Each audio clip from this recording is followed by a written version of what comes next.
nos prochaines éditions. Merci beaucoup, Mambé Ndiaye. Il est 7h passé de 17 minutes. Nous passons à la deuxième partie de ce journal.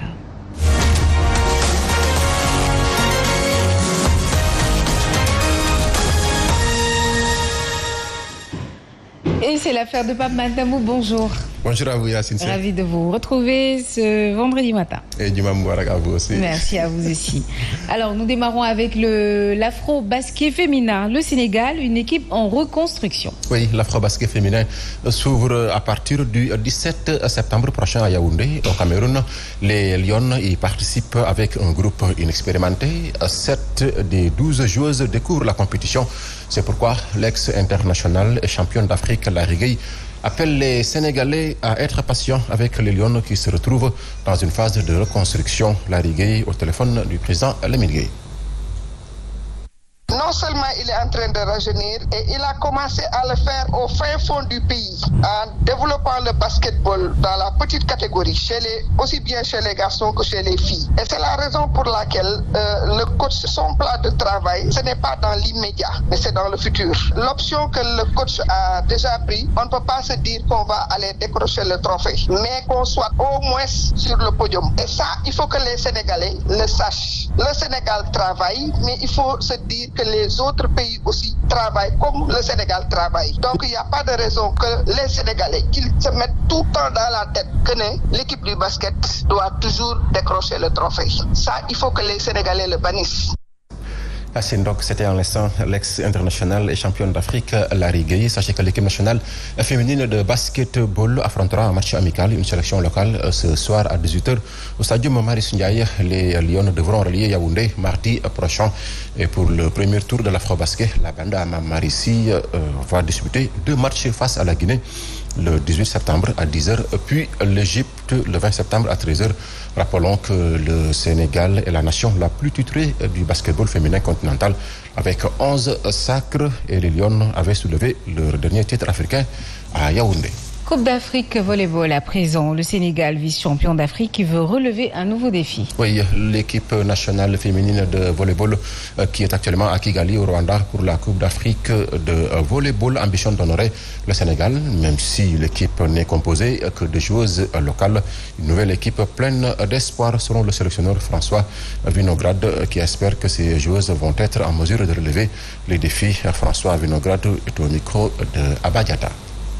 On va rentrer sur une planification un peu plus poussée à 2 entraînements jour, ou alors un entraînement physique le matin, un entraînement l'après-midi. Le rythme d'une équipe internationale, en quelque sorte. On sent que c'est une nouvelle équipe, mais qui a envie d'apporter beaucoup de changements et beaucoup de dynamisme à cette fédération pour relancer le volleyball dans le Sénégal. J'espère que le peuple sénégalais va nous soutenir.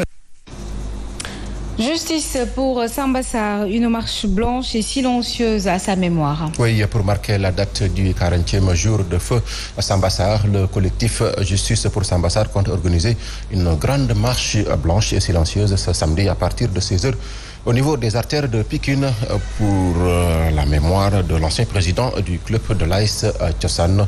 Le collectif continue de réclamer justice pour l'ancien manager de Thiossane. Suivons donc la réaction de Madiamba Dieye. 40 jours après le décès de Feu Samba Sarr sera pour nous une occasion d'honorer sa mémoire. Mais également, il sera pour nous une occasion de continuer à réclamer justice pour Feu Samba Sarr. Donc nous lançons un appel à tous les Pikinois. Nous lançons un appel à toutes les Pikinoises. Nous lançons un appel au monde sportif en général à venir se joindre au collectif Justice pour Samba Sarr pour qu'ensemble, à partir de 16h, au niveau donc du jardin public de Khournar, qu'on puisse vraiment donc faire les artères de Pikine pour honorer la mémoire de Feu Samba Sarr, mais également pour réclamer toujours justice, afin que les circonstances du décès de Feu Samba Sarr soient élucidées, afin que également les responsabilités donc par rapport à cette perte humaine-là soient situées. Vêtus de blanc, pacifiquement et silencieusement, qu'on puisse donc faire les artères de Pikine, les derniers lieux que le défunt Samba Sarr donc a eu à faire, qu'on puisse donc se recueillir au niveau de ces lieux-là, honorer sa mémoire, mais également réclamer justice pour Samba Sarr. Et nous terminons avec les résultats qualification mondiale 2022, zone Amérique du Sud et programme des championnats européens de ce week-end. Oui, résultat de la 10e journée des qualifications du mondial Qatar 2022, zone Amérique du Sud. Hier soir, donc, Uruguay a battu Équateur sur le score 2-0. Paraguay l'emporte face au Venezuela 2-1. Colombie bat Chili 3-1. Argentine a battu Bolivie sur le score de 3-0 avec un triplé de Lionel Messi. Brésil bat Pérou 2-0 avec des buts de Everton Ribeiro et de Neymar.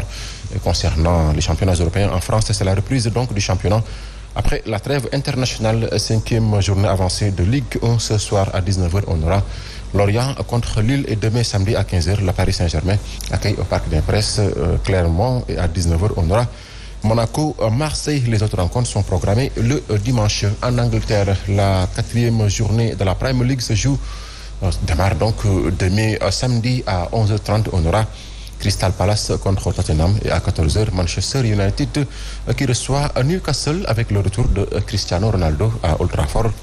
À 14h on aura Leicester contre Manchester City et à 16h30 Chelsea va jouer contre Aston Villa donc dimanche à 16h30. Leeds qui reçoit Liverpool de Sadio Mané. 4e journée Liga espagnole ce dimanche à 12h. Espagnol reçoit le champion en titre Atlético Madrid et à 19h Real Madrid qui reçoit Celta Vigo. La rencontre FC Séville FC Barcelone qui devait se tenir lundi est reportée. Et en Italie, le choc de cette 3e journée ce samedi à 16h. On aura Napoli contre la Juve. Et le dimanche à 10h30, on aura Sampdoria contre Inter Milan. Et à 16h, AS Milan qui reçoit Lazio Rome. Et en Bundesliga, il y aura aussi un choc lors de la 4e journée Yacine, Leipzig, Bayern Munich. C'est demain samedi à 16h30. Mais bien avant, à 13h30, on aura Leverkusen contre Dortmund. Yacine, c'est que ça n'est tout pour cette